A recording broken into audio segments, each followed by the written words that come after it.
What's up sa inyo mga kalapatids? Nagbabalik na tayo. Ako nga pala si Justin Lop TV. Ito nga pala binsan ko, kasama ko si MJ. Yan guys, huwag ka makulit. Mabata pa to guys. Grade. Anong grade mo na ba? Anong grade mo na ba? 6. 6. Grade? Ano? Grade 6 ka na? Ang lakas mo ah. O yan. Yan, grade 4 na siya guys. 4 million ah. Diba? Maloloto. Yan guys, punot na tayo sa loob. Mag-update lang tayo. Yan, may bago na tayong mga kalapatay. Wala na sila Tragis. Tsaka sino ba yun? Luis. Si Lolong. Si Lolong ba yun guys? Okay, comment nyo na lang kung sino yung mga kalapatan natin guys ha. Okay, punta na tayo.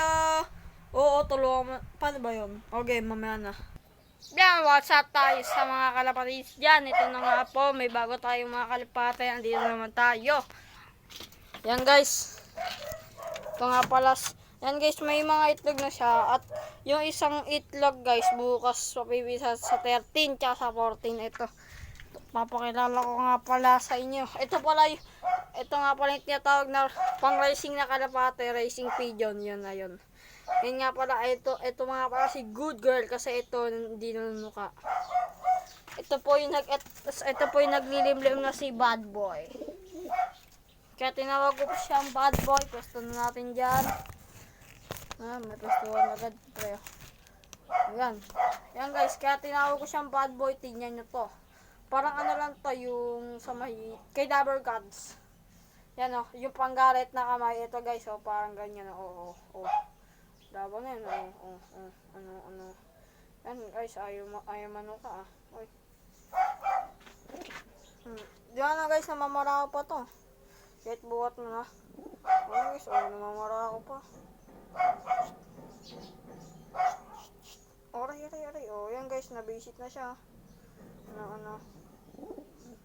Nabagal na ito yun. Nabara ko kamay ko, walang kay Dabber Cats. Yung si imported, barakong sa kamay niya. Ayun guys, so Bad Boy. Yan guys, kaya nga tinawag ko siyang Bad Boy. Ganyan siya guys. Aray. Yan guys, so Bad Boy oh. Yan, Bad Boy oh. Bad Boy. Pero, maganda naman ito guys. Tignan nyo naman. Yan, makulit lang. Yan guys oh. Hindi pa nga tayo marunong magawak ng kalapati masyado. Yan guys, maganda yan guys. Ganito yung ginagawa ni Dabber Cat guys. Yan guys, ayun yung mukha niya guys. Maganda to guys, tas yung